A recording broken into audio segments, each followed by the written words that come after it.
കേരളത്തിൻ്റെ രാഷ്ട്രീയ ചരിത്രം പരിശോധിക്കുകയാണെങ്കിൽ രാഷ്ട്രീയത്തിനപ്പുറം വിവിധ മേഖലകളിൽ കഴിവ് തെളിയിച്ചിട്ടുള്ള നിരവധി ആളുകൾ നമ്മുടെ നാട്ടിൽ നിന്ന് എം.എൽ.എമാരും എം.പിമാരും മന്ത്രിമാരും ഒക്കെ ആയിട്ടുണ്ട്. 1957 രൂപീകൃതമായ ഒന്നാം EMS മന്ത്രിസഭയിൽ അല്ലെങ്കിൽ ഐക്യ കേരളത്തിന്റെ ആദ്യ മന്ത്രിസഭയിൽ തന്നെ ജസ്റ്റിസ് VR കൃഷ്ണയ്യർ എന്ന പ്രമുഖ നിയമജ്ഞൻ സ്വതന്ത്രനായി തലശ്ശേരിയിൽ നിന്ന് MLA ആയി തെരഞ്ഞെടുക്കപ്പെടുകയും അന്നത്തെ സർക്കാരിൽ നിയമവകുപ്പ് മന്ത്രി, ആഭ്യന്തര വകുപ്പ് മന്ത്രി എന്നിങ്ങനെ നിരവധി പോർട്ട്ഫോളിയോകൾ കൈകാര്യം ചെയ്ത് കഴിവ് തെളിയിക്കുകയും ചെയ്തിട്ടുണ്ട്. അതിനുശേഷമാണ് VR കൃഷ്ണയ്യർ രാഷ്ട്രീയം ഉപേക്ഷിച്ച് നിയമ മേഖലയിൽ ശ്രദ്ധ കേന്ദ്രീകരിക്കുകയും സുപ്രീം കോടതി ജഡ്ജിയായി വരെ തിരഞ്ഞെടുക്കപ്പെടുകയും ചെയ്തിട്ടുള്ളത്. സമാനമായിരുന്നു ഒന്നാം EMS മന്ത്രിസഭയിലെ വിദ്യാഭ്യാസ മന്ത്രിയായിരുന്ന ജോസഫ് മുണ്ടശ്ശേരി മാസ്റ്ററുടെ കാര്യം. അദ്ദേഹം ഒരു വിദ്യാഭ്യാസ വിചക്ഷണനായിരുന്നു, പ്രമുഖ സാഹിത്യകാരനായിരുന്നു.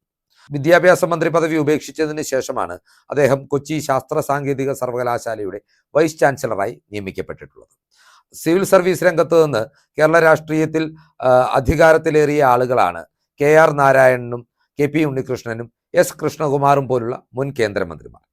ആധുനിക കാലത്തേക്ക് വരികയാണെങ്കിൽ ശശി തരൂരിനെ പോലെ ഒരു കരിയർ ഡിപ്ലോമാറ്റ് പിന്നീട് ദീർഘകാലം തിരുവനന്തപുരത്തിൻ്റെ MP ആയിരിക്കുന്നത് നാം കണ്ടിട്ടുണ്ട്. അതുപോലെ തന്നെ അദ്ദേഹം മുൻ കേന്ദ്രമന്ത്രിയായിരുന്നു. ഇപ്പോൾ കേന്ദ്രമന്ത്രിയായിട്ടുള്ള സുരേഷ് ഗോപി സിനിമാ മേഖലയിലുള്ള പ്രാവീണ്യത്തിൻ്റെ പേരിലാണ് രാഷ്ട്രീയത്തിലേക്ക് കടന്നു വരികയും തൃശ്ശൂരിൻ്റെ MP ആയി തിരഞ്ഞെടുക്കപ്പെടുകയും ചെയ്തിട്ടുള്ളത്. അതുപോലെ തന്നെ ഒരുപാട് ആളുകളെ കേരള രാഷ്ട്രീയത്തിന് സംഭാവന ചെയ്തിട്ടുള്ള ഒരു മേഖലയാണ് മാധ്യമ പ്രവർത്തന മേഖല. ഇപ്പോൾ കേരളത്തിൻ്റെ ആരോഗ്യമന്ത്രിയായിരിക്കുന്ന വീണ ജോർജ് രാഷ്ട്രീയ പാരമ്പര്യമില്ലാതെ തന്നെ മാധ്യമ പ്രവർത്തക എന്ന ലേബലിലാണ് 2016 ആറന്മുളയിൽ മത്സരത്തിനിറങ്ങുന്നതും വിജയിക്കുന്നതും പിന്നീട് 2021 തുടർ വിജയം നേടി രണ്ടാം പിണറായി മന്ത്രിസഭയിൽ ആരോഗ്യമന്ത്രിയാകുന്നത്.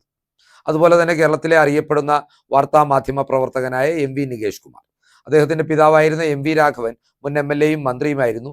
നികേഷ് കുമാർ 2016 തെരഞ്ഞെടുപ്പിൽ CPMന്റെ സ്ഥാനാർത്ഥിയായി അഴീക്കോട് മണ്ഡലത്തിൽ നിന്ന് മത്സരിക്കുകയും KM ഷാജിയോട് പരാജയപ്പെടുകയും ചെയ്തു.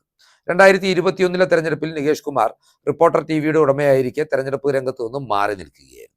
എന്നാൽ 2026 നടക്കാൻ പോകുന്ന തെരഞ്ഞെടുപ്പിന് മുന്നോടിയായി സജീവ രാഷ്ട്രീയത്തിലേക്ക് പ്രവേശിക്കുന്നതിന് വേണ്ടി റിപ്പോർട്ടർ TVയിലെ ഓഹരി പങ്കാളിത്തവും ജോലിയും ഉപേക്ഷിച്ചുകൊണ്ട് CPM കണ്ണൂർ ജില്ലാ കമ്മിറ്റിയുടെ അംഗമായി പ്രവർത്തിക്കുകയാണ് അദ്ദേഹം.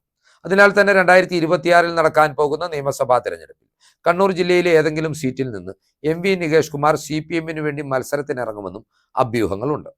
എന്നാൽ ഈ മുഖങ്ങൾക്കെല്ലാം അപ്പുറം കേരളത്തിലെ ദൃശ്യ വാർത്താ മാധ്യമ രംഗത്ത് സജീവമായിരിക്കുന്ന 3 പ്രമുഖ മാധ്യമ പ്രവർത്തകർ 2026 പൊതു തെരഞ്ഞെടുപ്പിൽ ഇടതു വലതു മുന്നണികളെയും NDAയെയും പ്രതിനിധീകരിച്ച് മത്സര രംഗത്തിറങ്ങുമെന്ന റിപ്പോർട്ടുകളാണ് ഇപ്പോൾ പുറത്തു വരുന്നത്. ഈ പട്ടികയിലെ ഒന്നാം പേരുകാരൻ റിപ്പോർട്ടർ TVയുടെ കൺസൾട്ടിംഗ് എഡിറ്ററായിട്ടുള്ള ഡോക്ടർ അരുൺ കുമാറാണ്. അദ്ദേഹം തൻ്റെ കരിയർ ആരംഭിക്കുന്നത് പാലക്കാട് വിക്ടോറിയ കോളേജിലെ അസിസ്റ്റന്റ് പ്രൊഫസറായിട്ടാണ്. പിന്നീട് കേരള സർവകലാശാല ഡിപ്പാർട്ട്മെന്റ് ഓഫ് പൊളിറ്റിക്സിൽ അസിസ്റ്റന്റ് പ്രൊഫസറായി സേവനമനുഷ്ഠിച്ചു വരികയാണ് അദ്ദേഹം ശ്രീകണ്ഠൻ നായരുടെ ക്ഷണമനുസരിച്ച് 24 ന്യൂസ് ചാനലിൽ അസോസിയേറ്റ് കൺസൾട്ടിംഗ് എഡിറ്ററായി പ്രവർത്തനം ആരംഭിച്ചു. പിന്നീട് ശ്രീകണ്ഠൻ നായരുടെ ശിഷ്യനായിരുന്ന ഇദ്ദേഹത്തെ റിപ്പോർട്ടർ TVയുടെ പുതിയ മാനേജ്മെന്റ് റിപ്പോർട്ടർ TVയിലേക്ക് ഉയർന്ന ശമ്പളവും ഉയർന്ന തസ്തികയും വാഗ്ദാനം ചെയ്ത് കൺസൾട്ടിംഗ് എഡിറ്ററായി നിയമിക്കുകയായിരുന്നു. പ്രകടമായ ഇടതുപക്ഷ ആഭിമുഖ്യം, കൃത്യമായി പറഞ്ഞാൽ CPM ആഭിമുഖ്യം മറയില്ലാതെ പ്രകടിപ്പിക്കുന്ന ഒരു മാധ്യമ പ്രവർത്തകനാണ് അരുൺകുമാർ. മുഖ്യമന്ത്രി പിണറായി വിജയൻ അടക്കമുള്ള മുതിർന്ന CPM നേതാക്കളുമായി ഏറെ അടുത്ത ബന്ധം പുലർത്തുന്ന അരുൺകുമാറിനെയാണ് ഈ അടുത്ത കാലത്ത് സർക്കാരിൻ്റെ അനുകൂല പ്രചരണങ്ങൾക്ക് വേണ്ടി PRD ഉദ്യോഗസ്ഥർക്ക് ക്ലാസ് എടുക്കുവാനും സർക്കാർ നിയോഗിച്ചിട്ടുള്ളത്. നിലവിലെ രാഷ്ട്രീയ സാഹചര്യത്തിൽ കടന്നപ്പള്ളി രാമചന്ദ്രൻ ഒഴിയാൻ പോകുന്ന കണ്ണൂർ മണ്ഡലത്തിൽ നിന്ന് പൊതു സ്വതന്ത്രൻ എന്ന നിലയിൽ ഡോക്ടർ അരുൺകുമാറിനെ CPM പരിഗണിക്കുന്നുണ്ട് എന്നാണ് അറിയാൻ കഴിയുന്നത്.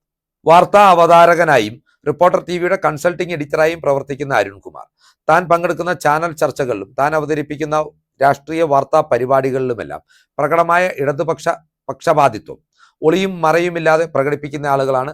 അരുൺകുമാർ സൃഷ്ടിച്ചുവിടുന്ന രാഷ്ട്രീയ ക്യാപ്സ്യൂളുകൾ CPM പലപ്പോഴും പ്രചരണ ആയുധവുമാക്കാറുണ്ട്. ഈ പട്ടികയിലെ രണ്ടാം പേരുകാരി എന്ന് പറയുന്നത് റിപ്പോർട്ടർ TVയിലെ തന്നെ പ്രധാന വാർത്താ മുഖമായ എഡിറ്റോറിയൽ ബോർഡ് അംഗമായ സുജയ പാർവതിയാണ്. കോട്ടയം സ്വദേശിനിയായ സുജയ പാർവതി 2008 ഒരു കരിയർ ജേർണലിസ്റ്റ് എന്ന നിലയിൽ തൻ്റെ പ്രൊഫഷണൽ ജീവിതത്തിലേക്ക് കടന്നു വരുന്നത്.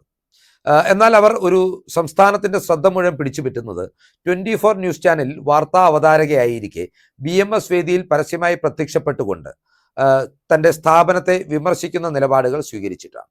എല്ലാ കാലത്തും ഒരു സംഘപരിവാർ നിലപാടിനോട് ചേർന്ന് നിൽക്കുന്ന, BJP ആഭിമുഖ്യം പ്രകടിപ്പിക്കുന്ന, തന്റെ BJP അനുകൂല സംഘപരിവാർ അനുകൂല നിലപാടുകൾ ഒളിവും മറവുമില്ലാതെ ചാനൽ ചർച്ചകളിൽ വെളിപ്പെടുത്തുന്ന ഒരു മാധ്യമ പ്രവർത്തക കൂടിയാണ് സുജയ പാർവതി. സുജയ പാർവതിയെ സംബന്ധിച്ചിടത്തോളം 2026 തെരഞ്ഞെടുപ്പിൽ BJP എറണാകുളം മണ്ഡലത്തിൽ നിന്ന് ഇവരെ സ്ഥാനാർത്ഥിയാക്കുവാൻ സജീവമായി പരിഗണിക്കുന്നുണ്ടെന്നാണ് അറിയാൻ കഴിയുന്നത്. 2024 നടന്ന പാർലമെന്റ് തെരഞ്ഞെടുപ്പിന്റെ കാലത്ത് വിവിധ മണ്ഡലങ്ങളിൽ നിന്നും സുജയ പാർവതിയുടെ പേര് ഉയർന്നു കേട്ടിരുന്നു. ഈ പട്ടികയിലെ 3-ാം പേരുകാരി എന്ന് പറയുന്നത് മനോരമ ന്യൂസ് ചാനലിലെ സീനിയർ ന്യൂസ് പ്രൊഡ്യൂസറായ നിഷ പുരുഷോത്തമനാണ്. 2006 മനോരമ ന്യൂസ് ചാനലിലൂടെയാണ് നിഷ പുരുഷോത്തമൻ ഒരു ജേർണലിസ്റ്റ് എന്ന നിലയിലുള്ള തന്റെ കരിയർ ആരംഭിക്കുന്നത്. ഇടുക്കി ജില്ലയിലെ ഉടുമ്പൻചോല സ്വദേശിനിയായ നിഷ പുരുഷോത്തമൻ ഒരു കോൺഗ്രസ് പശ്ചാത്തലമുള്ള കുടുംബത്തിൽ നിന്ന് കടന്നു വന്നിട്ടുള്ള വ്യക്തിത്വമാണ്. നിഷയുടെ പിതാവ് ആ പ്രദേശത്തെ ഒരു പ്രമുഖനായ പ്രാദേശിക കോൺഗ്രസ് നേതാവായിരുന്നു. 2021 തെരഞ്ഞെടുപ്പ് കാലത്ത് തന്നെ നിഷ പുരുഷോത്തമൻ UDFന്റെ സ്ഥാനാർത്ഥിയായി CPM ശക്തി കേന്ദ്രമായ ഉടുമ്പൻചോലയിൽ മത്സരിക്കുമെന്ന് അഭ്യൂഹങ്ങളുണ്ടായിരുന്നു. ആ സമയത്ത് തന്നെ അഭിമുഖം ചെയ്യാനെത്തിയ നിഷ പുരുഷോത്തമനോട് ഉടുമ്പൻചോലയുടെ ജനപ്രതിനിധിയായ അന്നത്തെ വൈദ്യുതി മന്ത്രിയായിരുന്ന MM മണി ചോദിച്ചത് താനായിരിക്കുമോ എനിക്കെതിരായി വരിക എന്നായിരുന്നു. എന്നാൽ ക്യാമറയ്ക്ക് മുന്നിൽ തന്നെ അതിനുള്ള സാധ്യതകൾ പാടെ നിഷ പുരുഷോത്തമൻ തള്ളിക്കളഞ്ഞിരുന്നെങ്കിലും 2026 നിയമസഭാ തെരഞ്ഞെടുപ്പിന്റെ സമയത്ത് നിഷ പുരുഷോത്തമന്റെ പേര് കോൺഗ്രസ് വൃത്തങ്ങൾ ഉടുമ്പൻചോല മണ്ഡലത്തിലേക്ക് സജീവമായി പരിഗണിക്കുന്നുണ്ട് എന്ന റിപ്പോർട്ടുകളാണ് ഇപ്പോൾ പുറത്തു വരുന്നത്. നിഷയും ഈ നീക്കത്തിന് സമ്മതം മൂളിയിട്ടുണ്ടെന്നും സൂചനകളുണ്ട്. അങ്ങനെ നോക്കുമ്പോൾ വീണ ജോർജും നികേഷ് കുമാറും ഡോക്ടർ അരുൺ കുമാറും സുജയ പാർവതിയും നിഷ പുരുഷോത്തമനും അടക്കം കേരളത്തിലെ ദൃശ്യ വാർത്താ രംഗത്തെ പ്രമുഖരായ 5 വ്യക്തിത്വങ്ങൾ 2026 നിയമസഭാ തെരഞ്ഞെടുപ്പിൽ സ്ഥാനാർത്ഥികളാകാനുള്ള സാധ്യതകൾ ശക്തമാകുകയാണ്. ഇതിൽ തന്നെ ഇടതുപക്ഷത്തു നിന്നാണ് ഇവരിൽ പ്രധാനപ്പെട്ട 3 മുഖങ്ങൾ മത്സരിക്കുന്നത് എന്ന കാര്യവും ശ്രദ്ധേയമാണ്. എന്നാൽ പതിവിൽ നിന്ന് വ്യത്യസ്തമായി ഇവിടെ കോൺഗ്രസിനും അല്ലെങ്കിൽ UDFനും NDAയ്ക്കും അല്ലെങ്കിൽ BJPക്കും ഈ ഒരു മേഖലയിൽ നിന്ന് രാഷ്ട്രീയ പ്രാതിനിധ്യം ഉറപ്പിക്കുവാൻ കഴിയുമെന്നാണ് സുജയ പാർവതിയുടെയും നിഷ പുരുഷോത്തമന്റെയും പേരുകൾ മുന്നോട്ട് വരുന്നതിലൂടെ തെളിയിക്കപ്പെടുന്നത്. ഇവരിൽ എത്ര പേർ വിജയിച്ച് നിയമസഭയിൽ എത്തുമെന്നത് കണ്ടറിയേണ്ട കാര്യമാണ്. പലരും നേരിടുന്നത് കടുത്ത മത്സരമായിരിക്കും. എന്നിരുന്നാൽ പോലും തങ്ങളുടെ പാർട്ടിയോട് നീതി പുലർത്തുവാൻ ഇവർക്ക് സാധിക്കുമോ? വാർത്താ അവതാരകർ എന്ന നിലയിൽ കേരളത്തിൽ ഇവർ നേടിയെടുത്ത സുപരിചിതത്വം വോട്ടായി മാറുമോ എന്നുള്ളതെല്ലാം നിയമസഭാ തെരഞ്ഞെടുപ്പിന്റെ ഫലപ്രഖ്യാപനം വരുമ്പോൾ മാത്രം അറിയാൻ കഴിയുന്ന കാര്യങ്ങളാണ്. അതുവരെ ഈ ചിന്തകളും രാഷ്ട്രീയ വിശേഷങ്ങളും പ്രേക്ഷകർക്കായി പങ്കുവെച്ചുകൊണ്ട് ഈ വീഡിയോ ഇവിടെ അവസാനിപ്പിക്കുകയാണ്. കൂടുതൽ രാഷ്ട്രീയ വാർത്തകൾക്കും വിശകലനങ്ങൾക്കുമായി ഞങ്ങളുടെ ചാനൽ സബ്സ്ക്രൈബ് ചെയ്യുക. നന്ദി.